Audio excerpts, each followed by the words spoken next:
Repeat है, okay.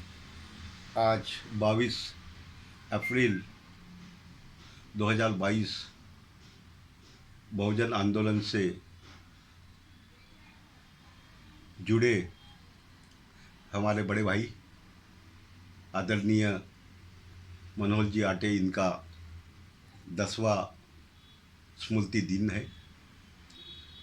उन्हें मैं मेरे परिवार की ओर से तथा दैनिक बहुजन सौरभ की ओर से भावभीनी श्रद्धांजलि अर्पित करता हूँ। मैं भी मिलिंद फुलझले। मैं मिलिंद फुलझले दैनिक बहुजन सौरभ का मुख्य संपादक हूँ। मैं भी 80-82 से मनोहर आटे और सम्माननीय कांचीराम जी के आंदोलन से जुड़ा रहा। देश भर में घूमता रहा प्रचार के लिए, प्रसार के लिए। पेंटिंग स्विंग में मैंने अपनी जिम्मेदारी निभाया। इसी कारण मैं मनोहर जी आटे को जान पाया, पहचान पाया। मैंने देखा उनके भीतर मूवमेंट के प्रति, बाबा साहब के फूले तथा बाबा साहब के मूवमेंट के प्रति बड़ी तड़प थी। और तड़प ही नहीं, वो त्याग और बलिदान देने का भी जज्बा उनमें था और उन्होंने वो दिया। जिस समय मान्यवर कांचीराम जी पुणे के डिफेंस रिसर्च इंस्टीट्यूट में सर्विस कर रहे थे, उनके साथ उन्हीं के करीब के लोग माननीय खापर्डे साहब, दीना भानाथ जी जुड़े थे। उसी के कुछ दिनों के बाद पुणे के आरएमएस में नौकरी पर लगे नागपुर के हमारे मनोहर जी आटे जुड़ गए। और कांचीराम जी ने कहा कि भाई ये बाबा साहब के मिशन की जिम्मेदारी सबसे ज़्यादा महाराष्ट्र के आम्बेडकरी लोगों की है और उन्हें ही सबसे ज़्यादा जिम्मेदारी इस मूवमेंट को आगे बढ़ाने के लिए देनी होगी। कोई माइका लाल तैयार है इस मूवमेंट में कि जो पुणे में ऑफिस का खर्चा भी बेयर कर सके और ऑफिस भी चला सके। उस समय मनोहर जी आटे आगे आए और वो चैलेंज, कांचीराम जी का चैलेंज स्वीकार किया कि हाँ, मैं ऑफिस का भाड़ा भी दूंगा और ऑफिस भी संभालूंगा। देखा जाए तो वास्तव में पारिवारिक जो आर्थिक पार्श्वभूमि थी आटे परिवार की, वो त्याग और बलिदान देने की नहीं थी। आटे परिवार में सबसे बड़े बेटे थे मनोहर जी। 3-4 भाई थे, 2 बहना थी। और घर की जो हालत थी, मारी हालत थी, इस बेटे के ऊपर, पहला बेटा था, बड़ा था, इनको नौकरी लगी थी आरएमएस में, इस पर उम्मीदें ज़्यादा टिकी थी। वो उम्मीदें भी आटे परिवार की मनोहर जी आटे ने समाप्त कर दी।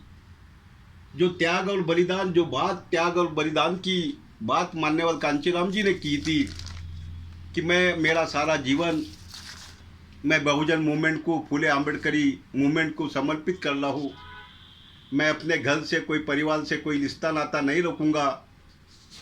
वही बात मनोहर जी आटे ने भी अमल में लाई। हमने देखा जब कांचीराम जी नागपुर में कस्तूरचंद पार्क के मैदान पे आया करते थे तो मनोहर आटे जी भी उनके साथ छाया जैसी रहते थे। कांचीराम जी दिल्ली में बहाल का मूवमेंट संभाला करते थे तो मनोहर जी आटे ऑफिस में बैठकर दिल्ली के रकाबगंज करोल बाग के ऑफिस में बैठकर पूरा ऑफिस और देश भर के कार्यकर्ताओं के साथ संपर्क किया करते थे। ऑफिस कार्यालयीन जिम्मेदारी मनोहर जी आटे संभालते थे, यानी वो कारवा, कांचीराम जी का जो कारवा था, 2 पहियों का कारवा था। एक पहिया पे बाहर सवार होते थे कांचीराम और भीतर के पहिए पे मनोहर आटे जी सवार हुआ करते थे। जब कांचीराम नागपुर में आते थे तो अक्सर मनोहर जी आटे नागपुर चले आते थे, केपी ग्राउंड पे हमने देखा लेकिन आटे जी की माता जी बेटे को मिलने आती थी और बड़े आंखों में आंसू लाकर बोलती थी बेटा घर में चल। तो मनोहर जी आटे बोलते थे नहीं माँ, मैं तू मेरी माँ नहीं, मेरा माँ यानी मेरा समाज ही है, मेरा मिशन, मेरा मूवमेंट है। माँ के आंखों में आंसू आते थे, वो डब्बा लाती थी, खाना खाते थे, देखने वालों की आंखें भी पानी से भर कर आते थे। वही बात पंजाब में अगर कहीं रोपड़ उबड़ के परिसर में होती थी कांचीराम जी की सभा, तो कांचीराम जी की माँ भी इसी तरह आती थी। दोनों में बहुत साम्य था, वैचारिकता में साम्य था, कार्य में साम्य था। ऐसे इस दोनों महान लोगों ने महाराष्ट्र से जो कारवा बहुजन का कारवा निकाले और उत्तर भारत में सफल किए। दुख की बात, खेत की बात ऐसी रही कि कांचीराम जी के कारण मनोहर आटे जी को कांचीराम जी ने मूवमेंट से बाहर कर दिया, अपमानित करके।